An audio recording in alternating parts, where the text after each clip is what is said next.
브루투스의 심장, 히가시노 게이고 책이야. 대학 졸업 후 인류 기업에 입사한 나는 누구에게나 인정받는 인재가 되었다. 그러나 이 정도로는 만족이 되지 않았다. 나는 더 높은 곳으로 올라가고 싶었다. 회사 중역과의 연결고리를 만들고 싶었으나 일개 사원에게는 쉽지 않은 일이었다. 그래서 나는 사장의 비서로 있는 야스코에게 접근했다. 그렇게 그녀와 주기적으로 만나 정보를 교환했고 그러는 사이 그녀와는 잠자리까지 하게 되었다. 딸의 남편감을 찾기 위해서 이번 신년회에는 젊은 사원 몇 명을 동석시킬 거래. 절호의 찬스야. 그녀의 말처럼 곧 열린 신년회에는 젊은 남자 사원 몇 명이 함께 참석하게 되었다. 회사의 기대주인 나도 자리에 초대되어 신랑감 후보가 되었다. 미리 이런저런 정보들을 얻은 나는 무난히 막내딸의 눈에 들었다.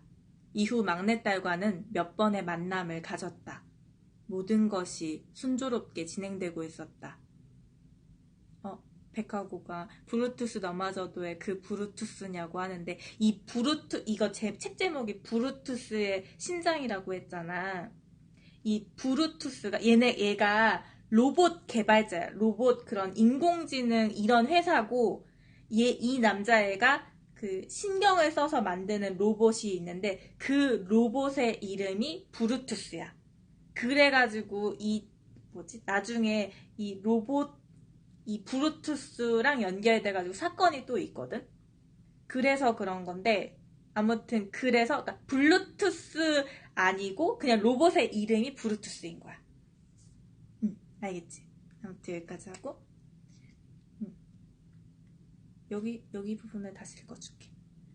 미리 이런저런 정보들을 얻은 나는 무난히 막내딸의 눈에 들었다. 이후 막내딸과는 몇 번의 만남을 가졌다. 모든 것이 순조롭게 진행되고 있었다. 그런데 어느 날 야스코가 뜻밖의 말을 꺼냈다. 나 아이를 가졌어. 그녀는 아이를 지울 생각이 없다고 했다. 책임을 지라는 말도 잊지 않았다. 고지가 눈앞인데 이게 웬 말인가. 내 아이인지 확실하지도 않지만 만약 낳은 후에 내 아이인 것이 확실해지면 나의 모든 계획은 수포로 돌아간다. 손쓸 방법이 없을까 애태우고 있을 무렵 사장의 아들이자 내가 노리는 막내딸의 오빠인 기획실장으로부터 호출을 받았다. 여동생의 혼사에 관해 이야기할 것이라고 생각하며 그의 사무실에 갔더니 아니나 다를까 신년회에 참석했던 다른 젊은 사원 한 명이 먼저 와서 앉아 있었다. 그리고 내가 자리에 앉았을 때 기획실장의 입에서 나온 말은 전혀 예상 밖이었다. 용건은 야스코의 임신에 대해서야. 이야기를 듣고 보니 야스코는 우리 세 사람을 동시에 만나고 있었다. 아까 내가 네 사람이라 그랬는데 세 사람이었어. 미안해. 이야기를 듣고 보니 야스코는 우리 세 사람을 동시에 만나고 있었다. 세 사람 모두에게 아이를 지울 생각이 없다고 책임을 지라고 했다. 실장이 말을 이었다.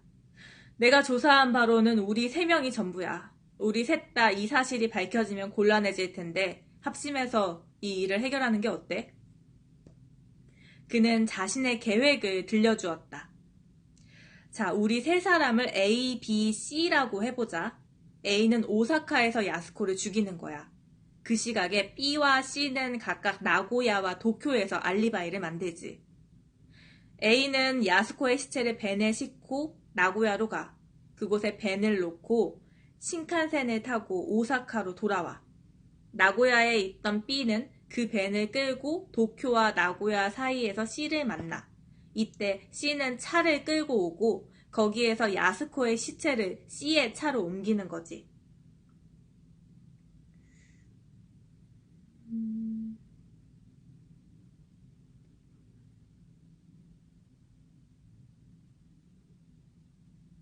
B는 다시 벤을 타고 나고야로 돌아가고 C는 시체를 도쿄로 운반해서 적당한 곳에 버리면 돼.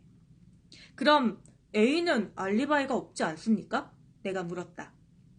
A는 범행 시간 전후로 알리바이를 만들어주면 돼. 범행은 오사카에서 일어나고 시체는 도쿄에서 발견되지. 오사카와 도쿄는 몇 시간 내로 왕복을 할 수 있는 거리가 아니야. 오사카랑 도쿄는 왕복 약 12시간의 시간이 필요하대. A가 두 알리바이 시간 사이에 오사카에서 죽인 시체를 도쿄에 버리고 돌아오는 건 현실적으로 불가능해. 의심받을 리가 없지. 우리 세 사람은 실장의 의견에 동의했다. 제비뽑기로 A, B, C를 정했고 실장이 A, 내가 B, 남은 한 명이 C를 맡게 되었다. 그리고 범행 당일 나고야로 미리 출장을 가 있던 나는 거래처 사람들과 범행 예정 시간 이후까지 시간을 보냈다. 안전한 시간이 되어 정해진 장소로 가자 약속대로 벤이 주차되어 있었다. 창을 통해 안을 들여다보니 짐칸에 푸른색 담요에 쌓인 길고 큰 짐이 누워있었다. 바보 같은 여자. 실장이 일처리를 제대로 했음에 안심하며 차체 밑에 붙어있는 열쇠로 시동을 걸고 출발했다. 운전을 하면서 다쿠야는 생각했다.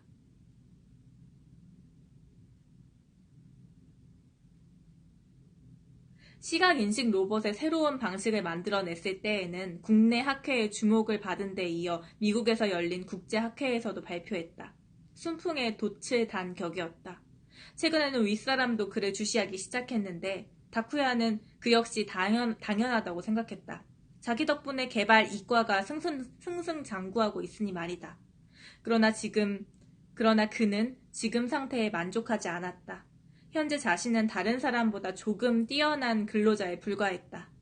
누군가의 지배를 받고 있다는 사실엔 변함이 없었던 것이다. 인간이 모두 평등하다는 건 환상일 뿐이라는 게 그의 오랜 철학이었다. 이 세상은 불공평과 차별로 가득 차 있다. 누구나 태어난 그 순간부터 다양한 계층으로 나눠진다. 언젠가 반드시 최상층의 인간이 된다. 지배자가 된다. 그것이 다쿠야의 최종 목표였다. 예정 시간에 맞춰 약속 장소에 가자 C가 자동차를 대고 기다리고 있었다. 두 차의 트렁크를 가까이 붙이고 함께 시체를 옮겼다. 생각보다 딱딱한 시체는 꽤 무거웠다. 시체를 옮긴 후 트렁크 문이 잘 닫히지 않아 시체를 들어 올리는데 담요가 조금 벗겨졌다. 담요를 다시 제대로 덮으려고 손을 뻗다가 시체의 얼굴을 보고 나도 모르게 비명을 질렀다.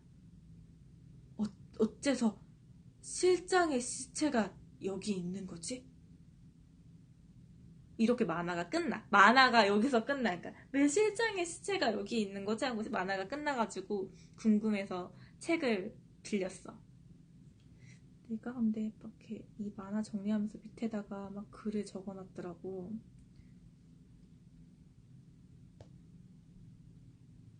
이게 그 책 정리해놓은 거에도 따로 있겠지?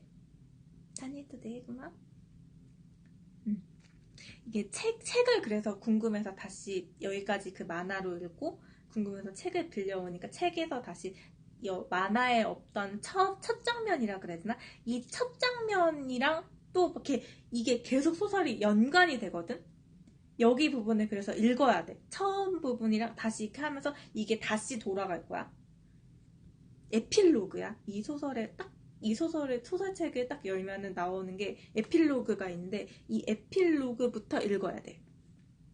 30대의 로봇으로만 돌아가는 공장에 사람이 2명 있었다. 책을 다 읽으면 나와. 왜 실장이 죽었는지, 뭐 어떤 적이었는지, 이게 왜 이게 어떻게 맞춰지는지 이게 될 거야. 근데 이것도 내가 필사를 해놓은 거라서 스킵한 분들이 많아서 더 궁금하면은 책을 빌려서 보면 되는 거고, 일단 이거 내가 필사해놓은 부분을 읽어줄게.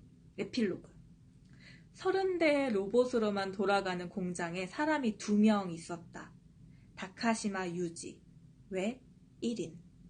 이 둘은 교대로 이 로봇들이 오류가 났을 때 정상 작동할 수 있도록 체크하는 일을 담당했는데 하루는 나오미라는 로봇 옆에 하루코라는 로봇이 말썽을 일으켰다. 가까이 가서 보니 하루코에게 부품 하나가 걸려 있었다. 유지가 로봇들의 작동을 멈춰놓고 걸린 부품을 빼내려고 하는데 그 순간 멈춰놓은 로봇 나오미가 움직이며 나오미의 강철팔이 유지를 덮쳤고 유지는 이로 인해 목숨을 잃었다. 이게 에필로그야.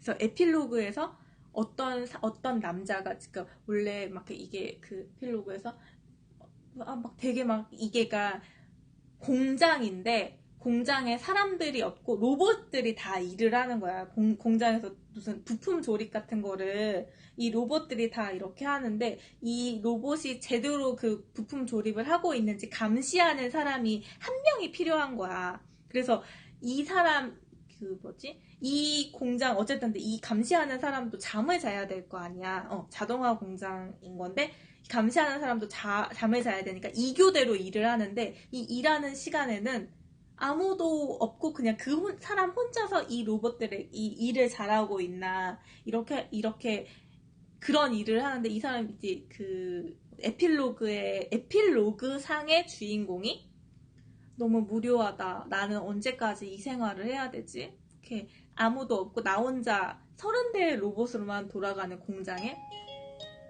사람이 2명 있었는데 그 중에 이 에필로그 속에 다카시마 유지라는 다카시마 유지가 주인공이 아닌가? 아무튼 이 에필로그 속의 주인공이 따분하다 막 이런 식으로 생각하고 있었는데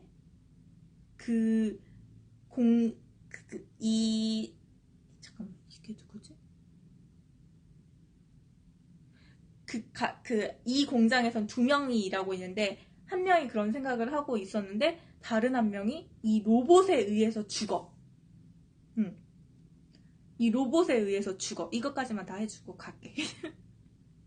좀 걸릴 수도 있지만 아무튼 이 로봇이 하나하나가 부품이 자꾸 걸리는 그런 말썽을 일으키는 로봇이 하나 있었는데 또 이제 얘네가 버벅대네 하고 이렇게 로봇이 멈췄을 때 무슨 일이 있나 하고 이제 거기까지 가서 했는데 갑자기 작동을 멈췄던 그 로봇이 움직여 버려가지고 이 팔이 그 다른 감시하는 그 사람을 쳐서 그 사람이 죽게 돼. 그러니까 로봇 때문에.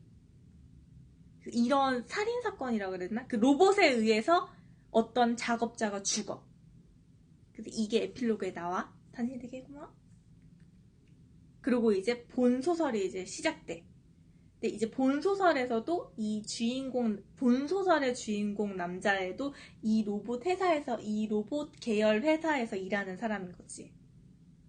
이름이 자꾸 생각이 안 나요. 다쿠야. 다쿠야라는 남자애가 이 소설의 주인공인데 그 남자애가 이제 이 이야기가 시작돼.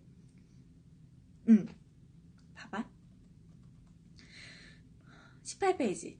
운전을 하면서 다쿠야는 생각했다. 스에나가 다쿠야가 중견 산업기기 메이커인 MM중공에 취직한 지 올해로 9년이 되었다. 소속은 연구개발 이과. 현재 담당한 주요 업무는 인공지능 로봇의 개발과 응용이다. 근무지는 기본적으로 조후의 본사 빌딩이지만 한 달에 몇 번씩은 사이타마에 있는 공장으로 간다. 그곳에 다쿠야가 개발에 참여한 로봇이 여러 대 가동되고 있기 때문이다. 다쿠야. 쿠쿠다스 할 때 다. 나는 선택된 인간이다. 라고 다쿠야는 생각했다. 단순한 엘리트가 아니라 인생의 승리자가 되어야만 하는 인간이라는 뜻이다. 그렇다고 다쿠야가 결코 축복받은 인생을 걸어온 건 아니다. 오히려 그 반대였다는 게 더 옳을 것이다. 시가현에서 태어난 그는 어릴 때 어머니를 잃고 미장공인 아버지 밑에서 자랐다. 아버지는 언제나 취해 있었고 싸구려 술을 사기 위해서라면 다쿠야의 초등학교 급식비까지 서슴없이 써버리는 남자였다. 아버지를 미워하고 경멸한 소년기를 보내며 다쿠야는 아버지에 대해 이 남자는 인생의 패배자다. 저렇게 되고 싶지 않다. 라고 생각하며 하루하루를 보냈다. 그런데 다쿠야가 고등학교에 올라가자마자 아버지의 태도가 돌변했다. 비교적 성실하게 일했고 술도 거의 마시지 않았다. 그리고 대학에 가고 싶으면 그렇게 해라. 그 정도 돈은 될 테니까 라며 기분 나쁘게 상냥한 미소를 지으며 말했다. 물론 다쿠야는 도쿄의 일류 국립대를 목표로 공부했지만 아버지의 신세를 지을 생각은 털끝만큼도 없었다. 고등학교를 졸업하면 실질적으로 아버지와 인연을 끊을 작정이었다. 장학금을 받고 아르바이트를 하면 혼자 살 수 있다. 아버지가 갑자기 태도를 바꾼 건 틀림없이 그의 그런 속마음을 느꼈기 때문일 것이다. 소심하고 열등한 남자는 자신의 노후가 걱정되었던 모양이다. 뭔지 알지? 이 다쿠야라는 애 성격이니까 아버지가 원래 막 이렇게 뭐라 해야 되지? 집에 신경 안 쓰고 막 얘가 뭐 중학교 뭐 생활비 뭐 이런 거 중학교 뭐지 그거? 학교 뭐 비용 내야 되는 거 있잖아. 막 그런 거를 아버지가 막 자기 술 사 먹는데 써먹고 막 이랬는데 이 주인공 다쿠야가 공부를 잘했단 말이야.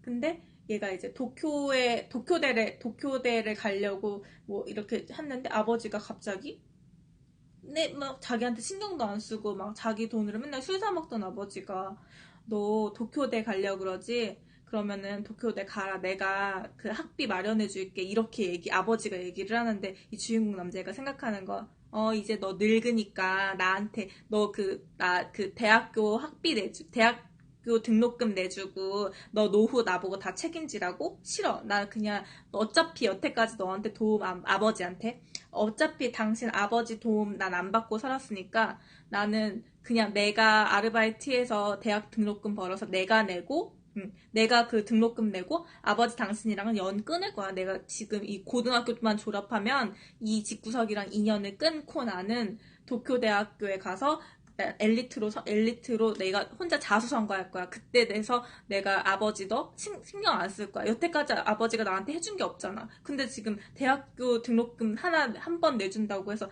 너 지금 네가 늙고 이제 돈 벌 그런 거보다 이제 아들 바라보고 살려고 그러는 것 같은데 안 돼 그런 식으로 혼자 생각을 하는 거야. 그래서 너 이제 와서 정신 차리고 그래봤자 너 안 통해 이러면서 내가 돈 벌어서 내가 혼자 갈 거야. 이렇게 혼자 그런 얘기를 생각을 하는 거야.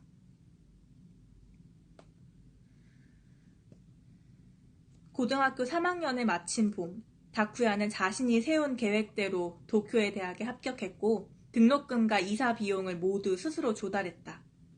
이 순간을 위해 고등학교 내내 아르바이트를 하며 돈을 모았다. 기숙사에 들어가기 전날 밤, 아버지는 무슨 말인가를 하려고 했다. 아버지로서 한마디 하려는 걸까? 만약 그러면 비웃어 주겠다고 생각했다. 다쿠야는 그런 아버지를 무시하고 이불로 들어가 자는 척했다. 떠나는 날 아침 그는 모든 미련을 버리고 신칸센에 올랐다. 전속 나온 사람은 아무도 없었다. 창밖으로 멀어지는 고향을 보면서 그는 잘 있어라 하고 속으로 소리쳤다. 그리고 그것을 마지막으로 결코 뒤돌아보지 않았다. 다쿠야는 대학생이 된 뒤에도 다른 사람보다 몇 배는 노력했다. 들을 수 있는 강의는 최대한 들었고 그 모든 수업에서 우수한 성적을 받았다. 또 아르바이트는 몸도 단련하고 수입도 좋다는 점 때문에 주로 육체 노동을 골랐다. 여자애들과 놀러 다닐 목적으로 대학에 다니는 녀석들을 보면 안 됐다고 그들은 선택받은 인간이 아니라고 생각했다. 다쿠야에게도 애인이 몇 명 있었다. 대부분 다른 여자 대학교의 학생이었다. 그러나 결과적으로 그 여자들은 생리적 욕구를 처리하는 존재에 불과했다.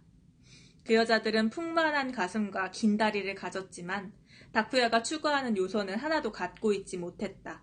모두가 평범한 중산층의 딸이었다. 은행 총재의 딸도 정치가의 외동딸도 아니었다. 게다가 하나같이 머리가 나빴다. 대학원에 진학하기 직전 아버지가 세상을 떠났다는 소식이 날아왔다. 뇌출혈이라는 소식을 들었을 때 다쿠야는 드디어 내게 운이 따르는군 하는 심정이었다. 고향에는 한 번도 돌아가지 않았지만 그 마을에 여전히 그 남자, 자신의 아버지라 칭하는 남자가 살고 있다는 게 가장 큰 고민거리였기 때문이다. 그런 남자의 아들이라면 취직에도 영향을 끼치지 않을까 걱정했던 것이다. 그날 밤 다쿠야는 샴페인을 사서 혼자 이 행운을 축하했다. 무심결에 웃음이 새어나올 만큼 최고로 기분 좋은 밤이었다. 아버지의 장례는 형식적으로 치루었다. 그 뒤로 성묘는 한 번도 하지 않았다.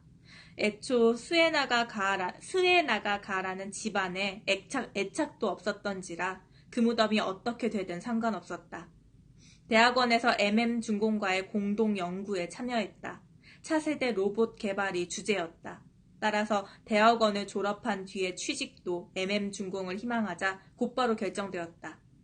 입사 후에는 그때까지 대학원에서 했던 연구에 계속 참여할 수 있는 부서에 배치되었다.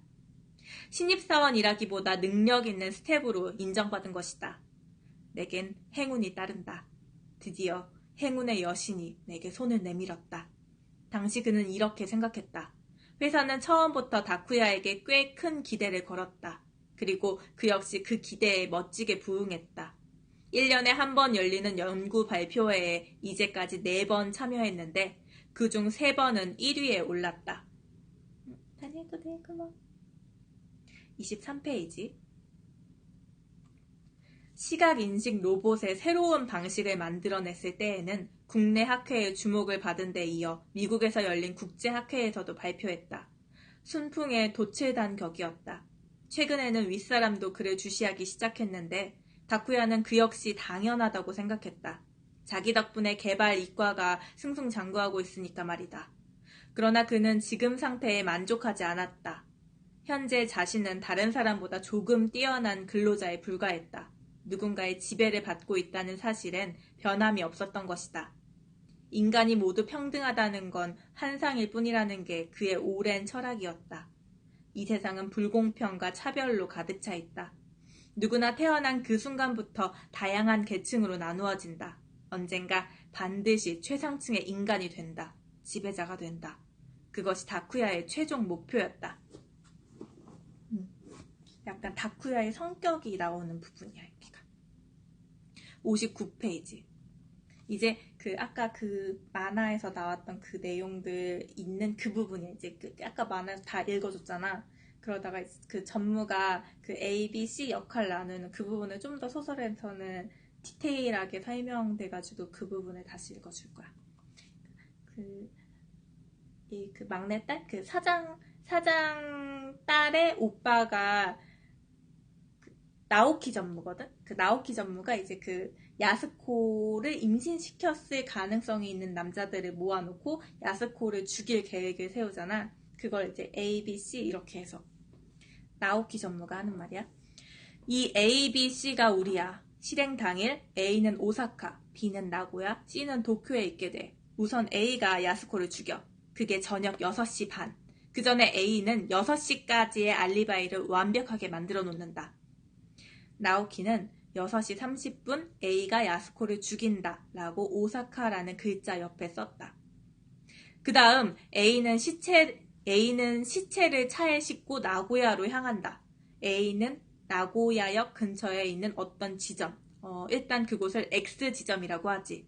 이 X지점에 차를 놔둔 다음 신칸센을 타고 오사카로 돌아온다. 별 문제가 없다면 9시나 늦어도 9시 반 신칸센을 탈 수 있을 거야. 그러면 11시 전에는 오사카에 도착할 수가 있지. 그리고 A는 가능한 한 빨리 제3자와 만나서 이때 A의 알리바이 공백은 6시부터 11시 사이가 돼. 다음은 B 하면 나오키는 볼펜으로 나고야를 가리켰다. B는 10시까지의 알리바이를 만들어둔다. 그 후 X지점으로 가서 A가 두고 간 차에 탄다. 그리고 도쿄 나고야 간 고속도로를 타고 아스기 인터체인지로 향한다. 아스기에 도착하는 건 아마도 새벽 2시쯤이 될 것이다. 인터체인지를 빠져나와 미리 정해둔 장소, 그것을 Y지점이라고 하지. 그곳으로 간다. Y지점에서는 이미 C가 자동차를 타고 와서 기다리고 있다. C의 차에 시체를 옮긴다. C는 도쿄로 향하고 B는 나고야로 돌아온다. 히가시노 게이고 소설.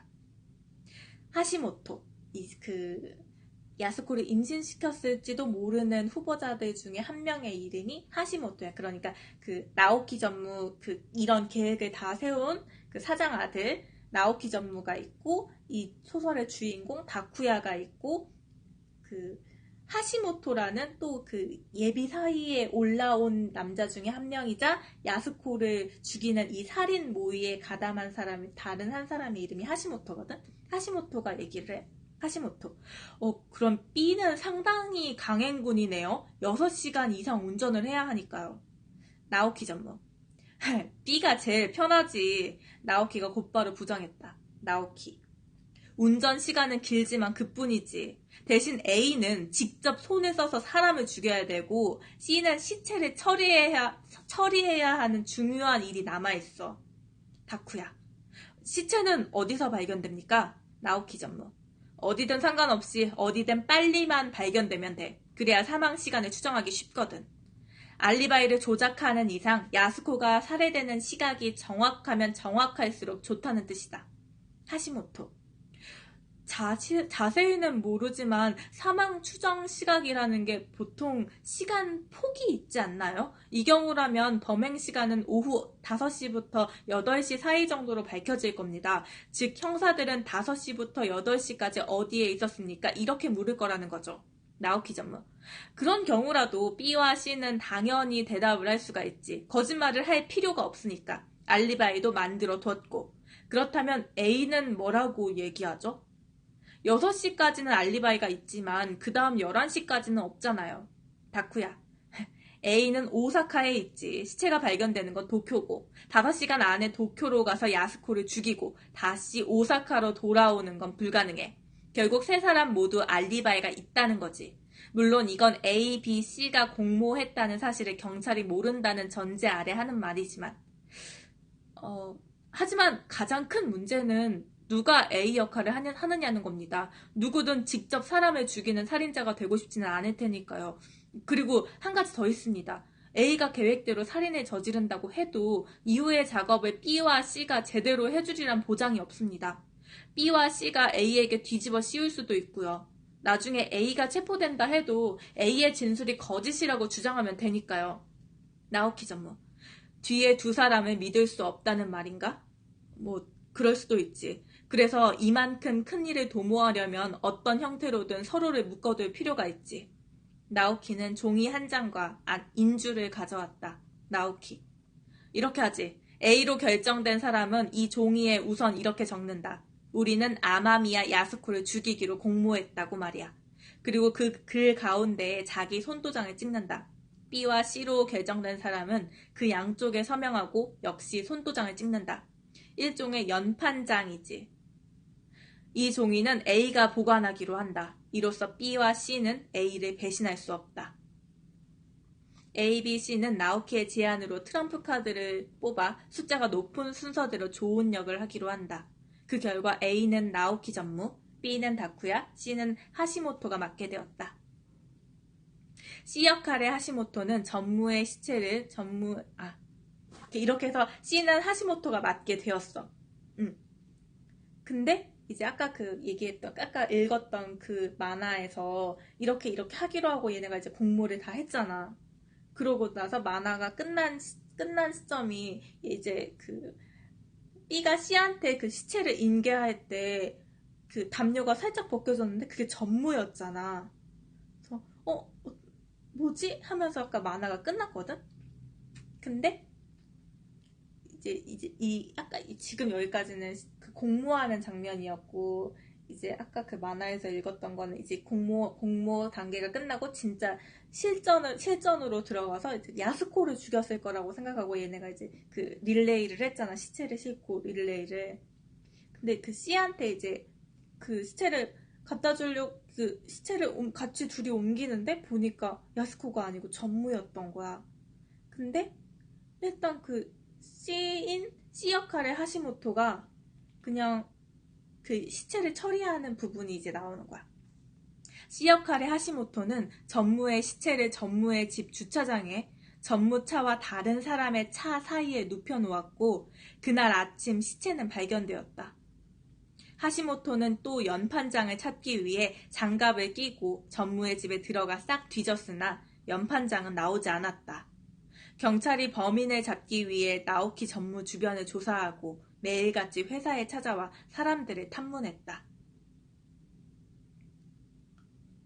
CEO 역할을 맡은 하시모토가 뭐 어떻게 하자는데 어쨌든 우리는 그렇게 그 연판장을 썼고 세 사람이 그렇게 하기로 했으니까 내가 이 시체를 처리해야 되는데 어디다 그 빨리 처리해야 돼, 빨리 그 발견될 수 있는 거 어디다가 하지, 빨리 사람들이 발견할 수 있는 걸 그 전문의 집 주차장에 다른 사람 차랑 전무차 사이에서 전무가 발견되게 해놓고 자기네가 공모를 했다는 그 연판장이 전문의 집에 있을 줄 알고 전문의 집에 가서 집을 다 뒤졌는데 어떻게 들어갔지? 창문을 깨고 들어갔나?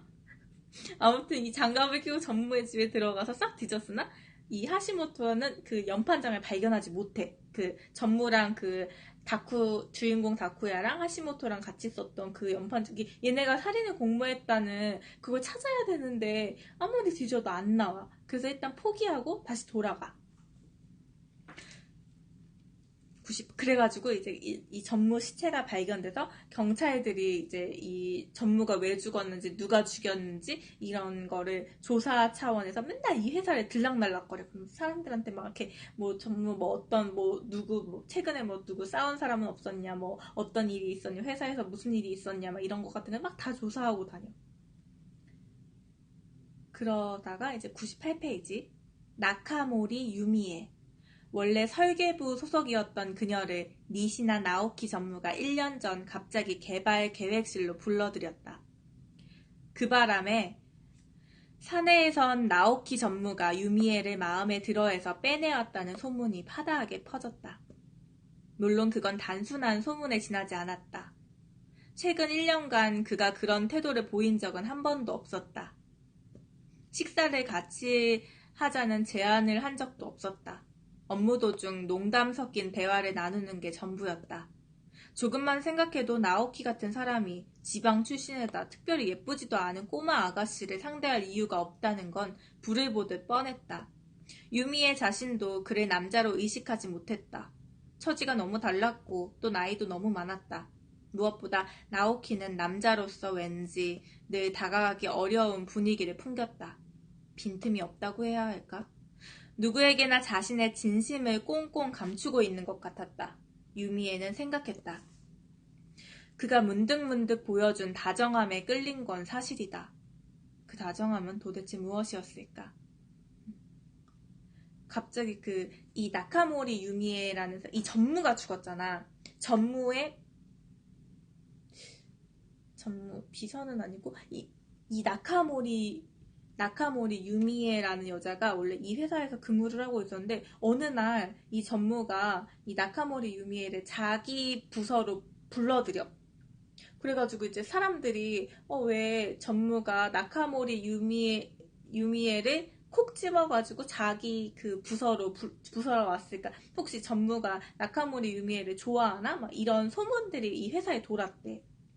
그래가지고 이제 그런 거를 그때 나카모리 유미에도 그 사람들이 막 이렇게 그 죽은 전무가 나를 사람들이 막 이렇게 저 전무가 너한테 관심 있나 봐, 뭐 둘이 무슨 사이인가, 막 이런 식으로 막 그런 얘기들을 자기가 들으니까 진짜 저 사람이 나를 좋아해서 나를 자기 부서로 불러들인 건가, 이렇게 의심을 하기도 했는데 또 막상 막 자기한테 막 그렇게 관심을 보이지는 않고, 근데 막 가끔씩 막 이렇게 다정하게 말을 걸어줄 때도 있는데 그냥 거기까지였다, 뭐 이런 식으로 생각을 해오던 찰나에 이 전무가 죽어버린 거야.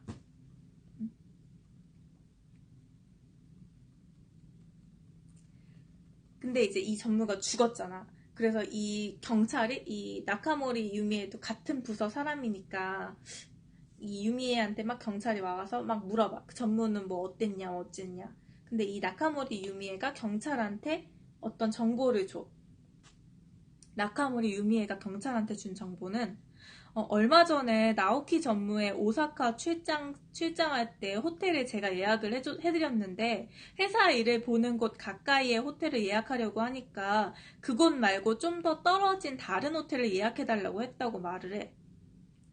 또 나오키가 죽기 전에 일부러 사람들이 들을 수 있도록 다쿠야를 불러서 자네는 내 동생의 짝으로 인정을 할 수가 없으니까 단념하라고 으름장을 놓았는데 이때 나오키 생각은 다쿠야와 자신이 살인을 도모할 가능성, 즉 친분이 없다는 것을 알리려고 꾸몄는데 이게 도리어 나오키 전무의 앙심을 품을 사람이 굳이 있다면 글쎄요. 얼마 전 다쿠야 씨를 불러가지고 전무가 한 말이 있어서 전무랑 다쿠야 씨의 사이가 안 좋았을 거라는 말을 경찰한테 해. 이 나카모리 유미에가. 그러고 경찰이 돌아가고 나서 유미에가 나오키 전무의 방을 정리를 하는데 파일명이 이상한 파일을 발견해. 1974년도 업무 계획의 파일. 개발 기획실이 만들어진 게 1975년도인데 그 파일 제목이 1974년도인 거야.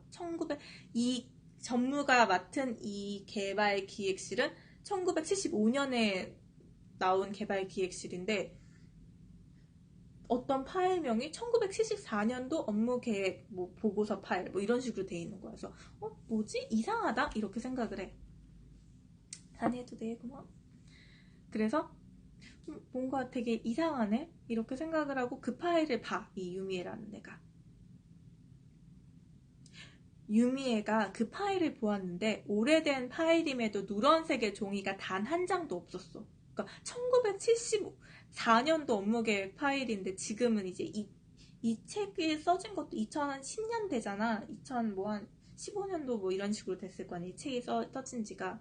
근데 20년도 더 된 파일의 종이 색깔이 누런 종이가 하나도 없는 거야. 그래서 뭔가 이상하다 해서 내용을 더 살펴봐. 몇 년 전에 기계 조작 실수로 숨진 다카시마 유지 사건 파일을 발견하게 돼. 그 아까 에필로그에서 내가 읽어줬잖아. 에필로그에서 어떤 그 로봇 나오미에 의해서 한 사람이 죽었다고 했잖아. 그 사건과 관련된 파일인 거야. 몇 년 전 기계 조작 실수로 숨진 다카시마 유지 사건의 파일을 발견하게 돼. 유미에가 이거를 수상하게 여겨가지고 경찰에 알리지 않고 독자적으로 이제 이 사건을 파헤치기 시작해. 117페이지.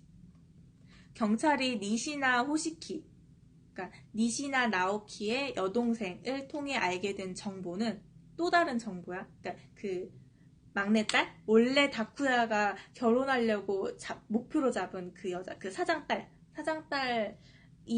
여자, 또 이제 오빠가 죽은 거니까 이 여동생한테 막 이렇게 정보, 오빠가 뭐 죽임을 당할 만한 뭐 그런 원한을 가진 사람이 있냐, 어쩌냐, 뭐 이런 식으로 막 물어봤을 거 아니야, 경찰이. 그때 이 여동생, 그 사장딸이 경찰한테 준 정보야. 우리 둘은 배다른 남매다. 관할서 계장. 사장의 사위자리라. 갸쿠타마 노코시로군. 갸쿠타마 노코시라는 게 신분이 낮은 남자가 부자 집안으로 장가를 가는 것을 말을 해. 신분이 낮은 남자가 부자 집안으로 장가가는 것을 갸쿠타마 노코시라고 하는데 이건가? 이런 식으로 얘기를 해. 그러니까 신도 다른 형사가 호시코하고 나오키는 어머니가 달라요. 니시나 도시키는 같은 MM 중공의 사원으로 일하던 미스이 후미코와 결혼해 나오키라는 아이를 낳았지만 곧 이혼했습니다. 그때 아이는 후미코가 데려왔습니다. 두 사람 사이에 어떤 합의가 있었는지는 지금 조사 중입니다. 후미코와 이혼하고 2년 뒤 도시키는 두 번째 아내로 야마모토 기요미를 맞았습니다. 이 기요미는 재작년에 병으로 죽었는데 그녀하고 사이에서 낳은 자녀가 이미 출가한 무네가타 사오리와 조금 전 얘기가 나왔던 니시나 호시코입니다. 그러나 도시키는 아무래도 사내아이가 필요했던 모양입니다. 미스이 후미코가 교통사고로 죽었다는 소식을 듣자마자 나오키를 데려왔거든요. 그게 나오키가 15살 때 일입니다. 그게 뭐지?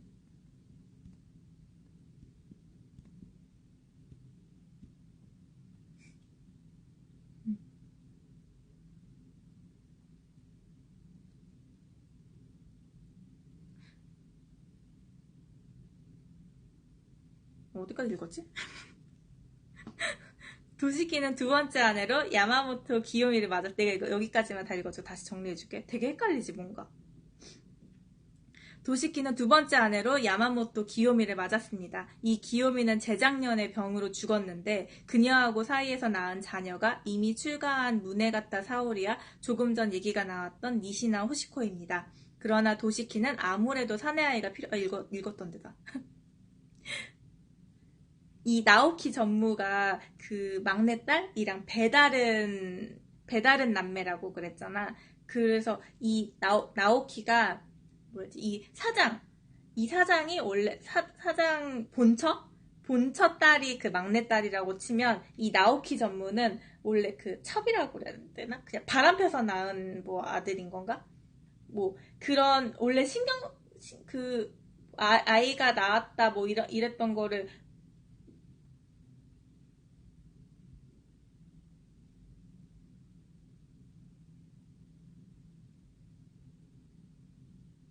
아, 두 번째 아내가 그 첩이라 그래야 되나? 아무튼 뭐 그 다른 여자가 아이를 낳았는데 그 아이가 그 나오키 전무였는데 미안해. 나오키 전무였는데 그 두 번째 아내가 교통사고로 죽었어. 근데 이 두 번째 아내가 죽자마자 그 나오키 전무가 그때가 나오키 전무가 15살 때였는데 15살 때 이제 그 나오키 전무를 집으로 데리고 와서 그때부터 이제 같이 살게 되었대. 응. 다니도 되고 뭐. 아, 얘 내보낼까? 아무튼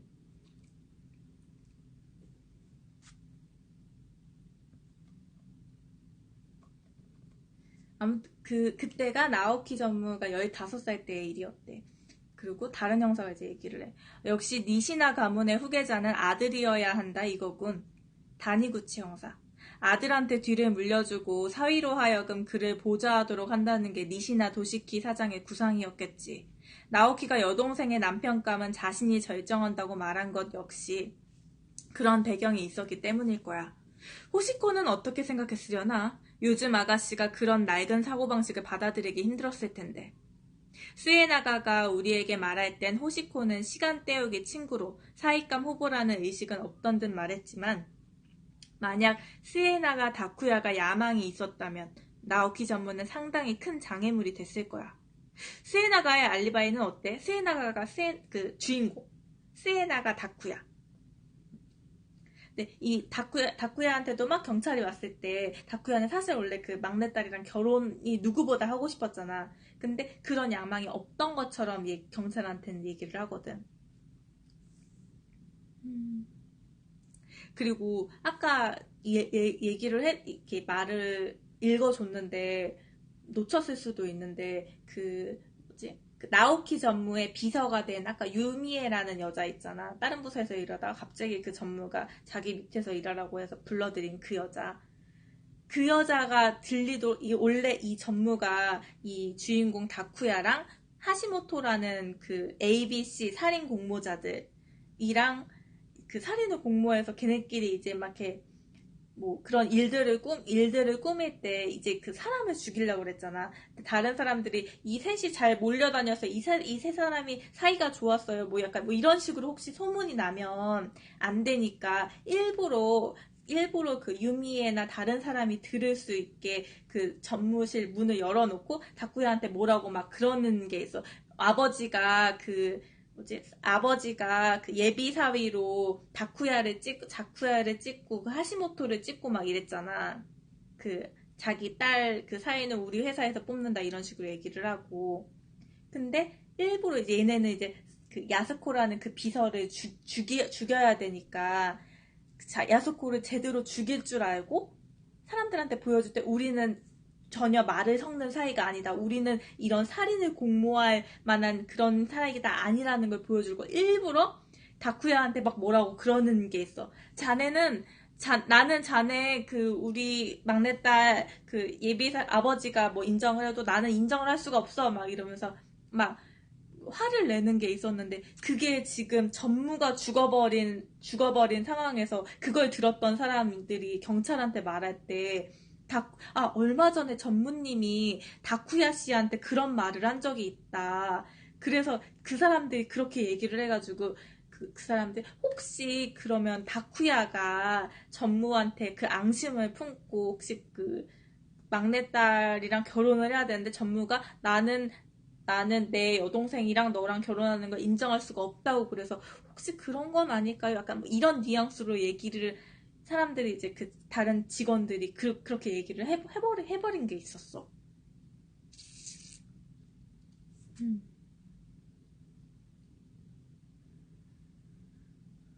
그리고 호시코가 그 막내딸 이름, 그러니까 사장딸 이름이 호시코야. 음. 그래서 이렇게 형사들끼리 이제 얘기를 할 때 이렇게 얘기하는 거야. 스에나가 다쿠야. 단일 얘기구나. 스에나가 다쿠야가 우리한테 말할 때는 호시코는 시간 때우기 친구로 뭐 사익감 후보에 대한 의식은 없었던 듯이 말했지만 만약에 스에나가 다쿠야가 야망이 있었다면 나오키 전무는 상당히 큰 장애물이 됐을 거야. 스에나가 다쿠야의 알리바이는 어때? 이러면서 경찰한테 그 같이 조사하는 경찰들이 대화하는 내용이야. 그러니까 시야마 형사가 얘기를 해. 알리바이는 있었습니다. 스에나가 다쿠야는 어제부터 오늘까지 나고야로 출장을 갔었습니다. 개장. 때를 맞춰서 스에나가도 출장을 갔다는 게 걸리는군. 다니구치 형사. 그래도 나고야에 있었다면 범행은 불가능하죠. 시야마 형사. 본인 진술에 따르면 밤 10시까지 거래처 사람과 함께 있었다고 합니다. 다니구치 형사. 10시라. 그럼 안 되겠군. 138페이지. 다쿠야가 야스코를 만나 떠본다. 이제 죽어야, 원래 그 걔네가 살인공모를 했던 건 야스코를 죽이려고 그랬던 거잖아. 근데 야스코는 살아가지고 회사 출근을 하고 같이 야스코를 죽이기로 했던 그 전무가 죽어버린 상황이잖아. 그 전무가 야스코를 죽이기로 했는데 전무가 죽고 야스코는 아무 일도 없었다는 듯이 회사에 나오는 거야. 그래서 다쿠야나 하시모토나 이게 뭐지? 혹시 야스코가 죽였나? 이렇게 아까 누구 백하고가 얘기했나? 백하고도 혹시 그럼 여자가 야스코가 전무를 죽인 건가요? 막 이렇게 물어봤었잖아. 그래서 이 주인공 다쿠야도 설마 야스코가 전무를 죽였나? 이런 의심이 들어서 야스코를 만나서 떠봐. 나오키 실장이 죽던 날 뭘 했는지 물어보니까 야스코는 집에 있었다고 거짓말을 해. 그리고 이 야스코는 곧 배가 불러올 테니까 회사를 관둘 생각이라고 해. 다쿠야가 생각하기에 야스코는 나오키 실장을 죽이지 않았다는 생각이 들어. 다쿠야는 곧 하시모토를 옥상으로 불러내서 야스코를 계획대로 죽여야 한다고 말을 해. 자기가 이제 야스코를 만나가지고 막 이렇게 여러 가지 떠보는데 진짜 이 야스코는 전무를 죽인 것 같진 않아. 근데 자기 생각에 그래도 이 야스코는 죽어야지 될 것 같아. 그래야지 자기한테 걸림돌이 없을 것 같아. 그래서 그 같이 일을 꾸몄던 하시모토를 만나. 그래서 이 하시모토를 옥상으로 불러내서 근데 일이 이렇게 돼버렸지만 우리가 계획대로 야스코를 죽이긴 해야 될 것 같아. 이렇게 얘기를 해. 그러니까 하시모토가 망설이면서 꼭 그래야 되냐고 물어봐. 그러니까 다쿠야는 우격다짐으로 꼭 그래야 된다. 이렇게 얘기를 해. 그리고 하시모토한테 야스코를 같이 죽이겠다는 대답을 듣고 돌아서며 생각을 해. 야스코 다음은 하시모토 너야. 이렇게. 그러니까 이 주인공 다쿠야가 그 원래 죽이기로 했던 그 C 역할, 그 야스코를 발견하게 하는 그 역할을 맡았던 그 사람을 만나가지고 야 어쨌든 야스코가 지금 안 죽었는데 우리가 야스코를 죽여야 돼. 어쨌든 봐봐. 뭐야? 놀래라. 이거 노래 갑자기 왜 나와? 되게 무섭다. 이거 충전시켜놔야겠다. 잠깐 미안해.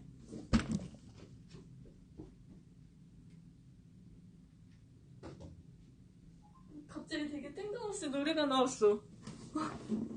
나 빨리 준비해야 되는데. 이거, 어떡하지? 할 수 있겠지? 얼른 하고. 그니까. 나도 완전 놀랬어. 근데 이제 이 하시모토한테 이제 어쨌든 우리 야스코 죽여야 돼 이렇게 얘기를 하고 이제 같이 하기로 했던 그 하시모토가 근데 진짜 이렇게 됐는데 야스코 꼭 죽여야 돼. 그러니까 꼭 죽여야 돼. 야 지금 와서 물러서려고 그러는 거야? 너 지금 와서 발 빼려는 거야? 어차피 지금 전무 유기는 네가 시체 유기 네가 하고 막 이랬으니까 우리 같이 해야지 막 이래서 하시모토가 어쩔 수 없이 알겠다고 그럼 야스코 같이 제대로 죽이겠다고 이렇게 얘기를 하고 돌아가는데 그 돌아갈 때 이 주인공이 얘기를 해. 야스코 죽인 다음엔 내가 너 죽일 거야 이렇게. 다음은 너야 이렇게. 150페이지. 다쿠야. 결국 로봇은 인간에 필적할 수 없다. 다쿠야는 이런 식의 얘기가 제일 싫었다.